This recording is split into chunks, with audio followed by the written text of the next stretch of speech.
ito? Ano yung baboy?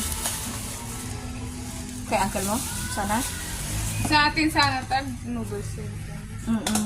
Ay, prito mo sana. Ito? Hindi.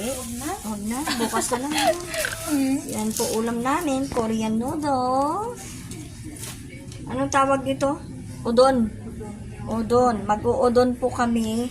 Yan lang. Simple lang. Kami ngayon. Dahil sawa na kaming medyo nagsawa ng karne. Mag-udon-udon po kami. Udon. Beef udon. Yun. Beef udon, beef udon.